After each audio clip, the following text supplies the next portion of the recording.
What's going on, everyone? Juice Bags here, and welcome back to some Dungeon Defenders 2 and my fresh start here for 2024. I went on and blasted through the Onslaught maps, we got that finished up, and next up on our quest line, we are on the Mastery Challenge. However, we have unlocked a Chaos 7. We now need to get to 7850 champion score to unlock Chaos 8. However, it is time to jump in and get us a Chaos 7 Expedition win. Now, in Chaos 7, the new Chaos enemy is the Cobalt. Keep your eye on the skies. These elite flying kobolds will disable your defenses when they explode. These guys are going to dive bomb towers. Now, they will periodically go after trapsars and nodes. However, this disabling effect is going at towers. So you want to make sure you either keep your towers in a safe place or you don't go with tower type defenses in Chaos 7. Now, additionally, when we look through it, we've got the Vanguards, so the shielded goblins. We've got the big old bubble geodes. We've got some berserkers. We've got assassins, and we've got hex throwers. What we don't have in here is any cyborgs. So we've got an enemy that is going to dive bomb tower type defenses. We don't have any cyborgs that are going to disable trapsars and nodes. It's going to make just doing the old flame aura spam an absolute natural for Chaos 7. Now, Chaos 7 is one of the easier difficulties to break into. In my opinion, it's easier than Chaos 2. It's easier than Chaos 5. It's certainly much easier than 8, 9, or 10. However, you still want to choose wisely when picking your map. There's lots of sweet spot maps that just offer a ton of DU. You've got the forest biome offers an enormous amount of defense units, so you can just put a ton of defenses down. You've got things like the Jacked Sparrow. Now, the Jacked Sparrow, although it does offer an incredible amount of DU to use, there is an issue on this map with, for anyone familiar with the map, the kobolds will dive bomb the core from underneath the core where they actually can't reach. This has been an issue on this map really since it came out, and it still is today. So I wouldn't suggest Jack Sparrow as your first win in Chaos 7, but you do have that as an option. The Wildest West map has a pretty generous amount of DU available as well. Which one are we going to do? I like to do the life route forest biome quite often. I just feel like it's a super friendly map with long straight lanes, so it makes it a really good break-in point for any of the chaos tiers. So let's just go ahead and jump right on into that one. Let's get it. And here we go. Now, of course, we've got hex throwers, so we do want to be careful about our wall placements. I do still want to use walls, even though they're not super really required anymore. You're going to get to a point now where you're going to be using less and less walls for a little while until you get a little bit higher up. Let's go ahead and throw some walls down, knowing that we will have some cyborgs. We do want to be careful with them, but let's still wall it up. Now, we are going to be going heavy on the aura spam. So with that in mind, we're going to be using flame auras. We're going to be using lightning strike auras. Might even just throw in a couple of sky guards just for support. But you're going to want to make sure you have them sharded properly. At this point in the game, you have access to the best building blocks in the entire game. So every single defense, you can put destruction from Chaos 1, defense rate from Chaos 4, and deadly strikes from Chaos 3 on any defense in the game and have success with it. With that in mind, we're using those 3 shards on flame auras. We've got, we're getting a little bit of crit damage out of a mod. The anti-mini boss will help a little bit versus the bosses. Mainly, this is just my most powerful relic, and this is going to be the defense I spam the most. Now, we've got a Skyguard Tower. Guess what? Destruction, defense rate, deadly strikes. Yep, the big 3. You're going to be using these throughout. You want a lot of these shards. You're going to want to gild these shards later, which means you're going to need 11 of them just to gild 1 shard. And then we got lightning strike auras. Now, I didn't have another deadly strikes to use, but I've got a destruction, a defense rate, and then I threw defense crit damage on it. Now, additionally, one mod to keep an eye out on is a defense rate shard alone will not get the majority of towers or defenses in the game down to the speed cap. Now, once you gild this shard, it gives it a little bit more power. Then it does get you to the speed cap. Without gilding the shard, any quality of defense rate mod will get you to the speed cap. So right now we're getting 33%. The speed cap on the Lightning Strike R is 75%. Defense rate, we are getting 35% from our Ascension. We're getting another 33% from our defense rate shard. So we're not quite at the 75% mark yet. And having that extra bit of defense rate on the mod gets us over that cap. So, all right, what do we got left? We got room for a whole lot of auras. Let's go ahead and get it done. We know that we've got berserkers. You see them right at the bottom of the lane billboard there. So we will have enemies at the walls. With that in mind, we want to make sure we've got something there to kill them. So let's go ahead and drop our lightning strike aura. Let's actually get 2 lightning strike auras right at the wall. And that is going to give us tons of power for killing up on those zerks. And then, oh yeah, you guessed it. We spamming, y'all. We spamming. Now, something I like to do is right at the spawn, go ahead and double up on the auras just so we get a nice bit of upfront damage as the enemies come into the map. And that's it. We just beat Chaos 7. Well, actually, we got to play the map first, but that is a big bulk of it. Now, we got this lane is always a nice heavy lane. So we do want to jack this one up and put a good bit of effort into it too. We're going to double flame R's at the wall and then just spam it right on out down the lane like that. This one, are we going to have lots of Zerks? Okay, we don't have any Berserkers. Or actually we do. We got 6 right in the middle on that lane. So since we do have the Zerks, let's do the same thing. We'll double up on Lightning Strike R's right at the wall. And then this lane is always a boss lane for the final wave. But prior to that, it runs pretty darn smooth and easy. So with that in mind, I am just going to drop some R spam down the lane and not even think about it. We will just leave that as it is. And then let's see. We've got 250 and 60. We got 310 DU left, which is a whole lot. Now, you see, we do have flyer lanes. Additionally, you see the 4th enemy down on both of those billboards. That is the new chaos enemy, the flying kobold. So this is going to come out of the ground lane, which using flame aura type builds, that is going to help us greatly as we're not going to have to put anything special down for the flyers, as they're just going to fly right on through the flame aura and get themselves all good and owned up. So let's go ahead and spam it out all the way down. We've got 40 left, which is, of course, enough for 2 lightning strikes. So I didn't end up using a sky guard at all. Now, on this map, you have the benefit of the flyers do fly very, very low in the lanes. With that in mind, something like this is just going to destroy them, which is good stuff. Now, as far as a DPS hero, I've been going on the Apprentice. Use whatever hero you want. I think debatably early game, one of the strongest things you can do is play a monk with the crane stance shard. You can load up your secondary attack and then go smack them with a primary attack for big damage. However, I do enjoy me some Apprentice, so I'm playing the Apprentice.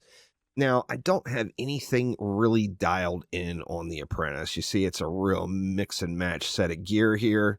However, there are a couple of shards that are pretty helpful. You've got Overwhelm. This is going to drop in Chaos 3. It's usable on any hero, and it gives your attacks a 15% chance to stun in one enemy for 3 seconds. It's not huge, y'all, but it is quite helpful. So we're going to be using that Overwhelm shard, and let's let it fly and see how we get it for our first wave here. So Enemies should just be dying. You see the kobolds? Dying. Let's see. How about the orcs? Yep. Yep, they're dying. Everything's dying. That is a good sign. Now, of course, wither beasts, you're always going to want to pay attention to. The berserkers are going to make it to your walls no matter what. So, yeah, good stuff. But flame aura spam, I get questioned on this one a lot because flame auras are just a direct counter for so many of the chaos tiers. Chaos 1, Chaos 3, Chaos 4, Chaos 6, and Chaos 7. A build like this is going to win the maps. Just spamming flame auras right down the lane. No special fancy stuff, no new heroes. All you've got is shards, and every hero is just gonna be much better while having some shards. So it's not a matter of what hero do I buy first. You know, obviously there are heroes that will help your progression. However, there is nothing that can't be done with just the base 4 heroes. You know, you can do anything in the game as far as the base progression and playing through and getting through, you know, through your original experience for the game. A new hero is going to really help you out getting into like Chaos 9. But up until that point, completely 100% unnecessary. In fact, an additional hero without shards is not as good as the original 4 with shards. So just something to remember. We're going to let it fly here again. Now remember, this is the first Chaos 7 run. This is in Chaos 6 gear. This is with all shards that can be acquired lower than Chaos 4. So we got Chaos 4 shards and below. We're in Chaos 6 gear, and this is our Chaos 7 experience. Now, Chaos 7, as I mentioned, is definitely not the most challenging.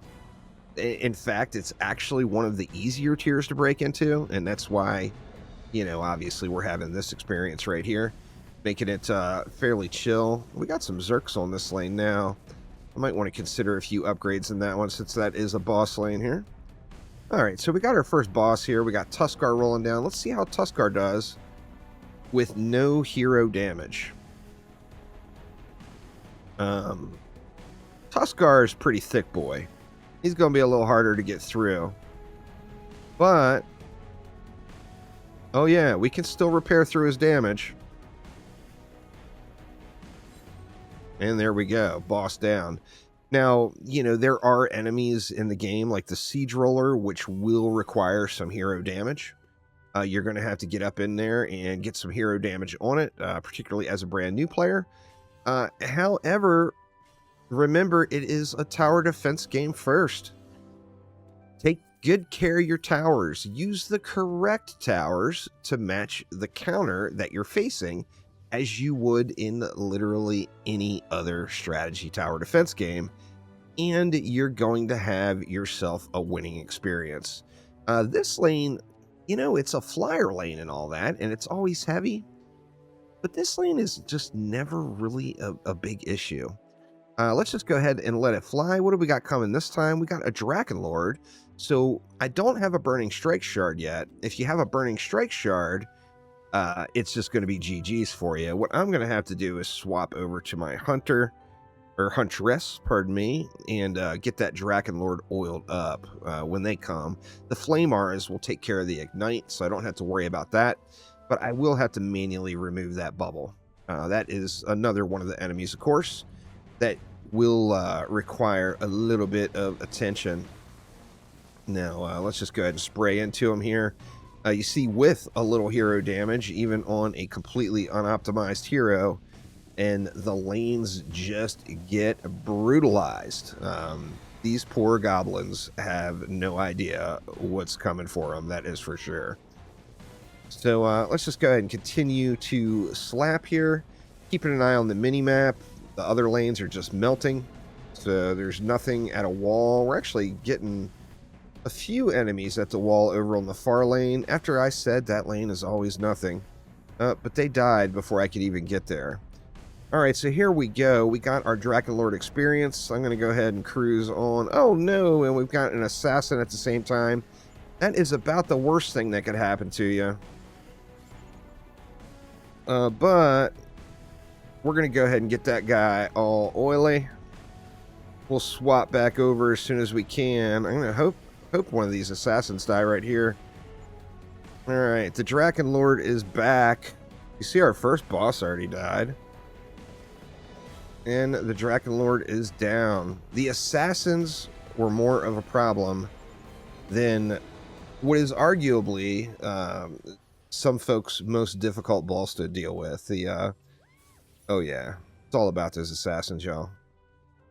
Let's see. Okay, we got a siege roller and we got a little go boost. So we've got the other boss that requires some attention. This one, of course, we are just going to get right on up into him from behind. Now, as I mentioned, this lane is always a boss lane in the final wave. So I'm getting it upgrade just in preparation for that.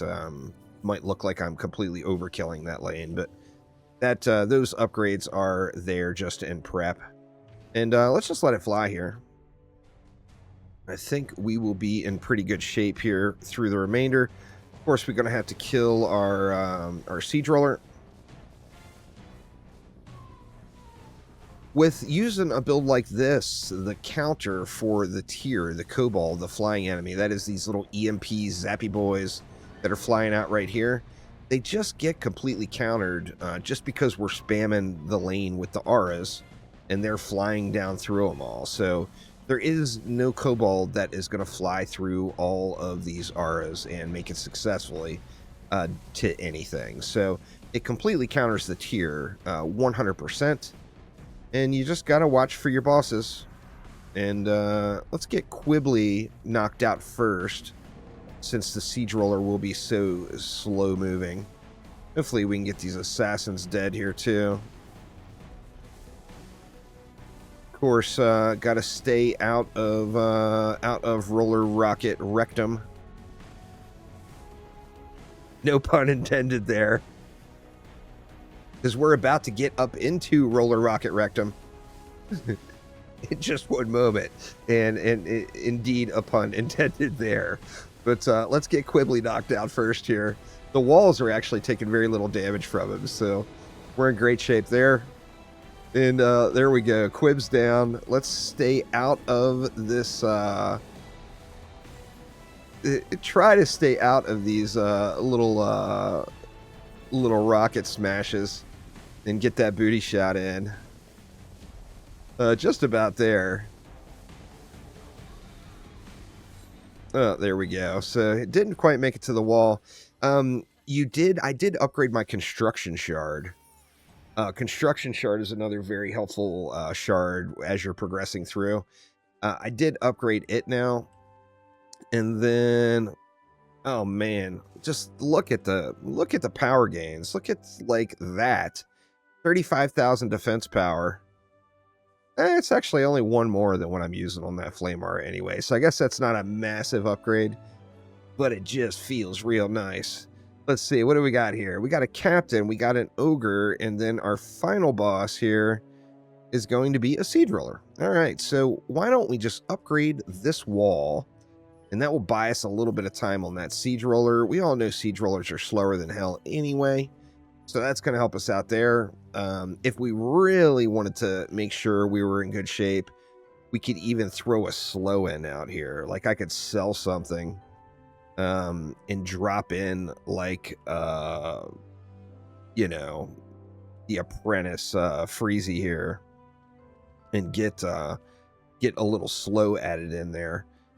Do we want to do that? I mean, you know, why not? Let's just do it. It's completely unnecessary. Let's do it anyway. Let's get rid of that aura. And that frees up 30 DU, and then we can get that frostbite down. And I don't even have a relic on it. Let's just throw any old relic on it, just so it has a little bit of defense power. Actually, that worked out perfect. It's got a protective downgrade servo. And let's see, we can do something like this. We can just throw a frostbite tower here. It may end up getting wrecked by the throwers. Let's throw a couple of upgrades on it. That way that protective downgrade servo will work. And that is going to just cause a massive slow onto that siege roller. Way unnecessary overkill. But if you're struggling to get the bosses down at all, that is one way you could help yourself out. Take wherever the slowest boss is for the final wave, where we're going to get 3 bosses, and crowd control that lane. And boom, you got a super slow moving boss. Let's get over here. I don't want to just die a billion times to all these assassins. Assassins doing their assassiny things. Boy, they are like that, let me tell you.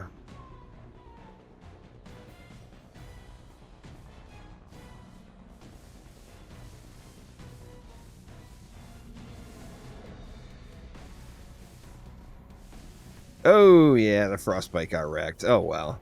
If we wouldn't have had the range mobs on there, it would have helped out a little bit more. I can actually throw it down right back here just to CC it for the very end. But let's work on our bosses. The captain, of course, can be knocked up. And now my frostbite, of course, is all janked out on me. There we go. All right, the captain down. Oh, both down. Wow, that was just slapping. Both of those guys down already. We do got the frostbite in for the extra slow at the backside. Let's let that frostbite kick in and just see how slow this guy runs. He's gonna creep. Of course, frostbite's got to get into range first, and it's got no attack rate on it. There we go. All right, yeah, you see little slow-mo sleepy boy barely moving here. So it gives us just a ton of time to get into that siege roller booty here. Now, just to be safe, we'll spam repair our wall. Easy peasy lemon squeezy. And just stay out of the circles on the ground. The fire on the ground is not a damage boost, y'all. It's a splody-splode. And there we go. We got Chaos 7 complete, mastering Chaos 7 expeditions. So, what was that? It's Ascension 66. We got our first Chaos 7 win. So, not too shabby. Obviously, it can be done earlier than that if you focus it. But there we go. Chaos 7 complete. So, next up, we got a little bit of grind to do before we can get into Chaos 8. Chaos 8, the difficulty is going to scale up some, but we're not really going to hit that grind wall quite yet. There is a point in the game where the game just tells you it's time for you to grind a little and get yourself dialed in. We're not quite there yet. We can still keep climbing. But that will do it for this one, though. So thank you all so much for watching, and I will see ya next time around. Take it easy.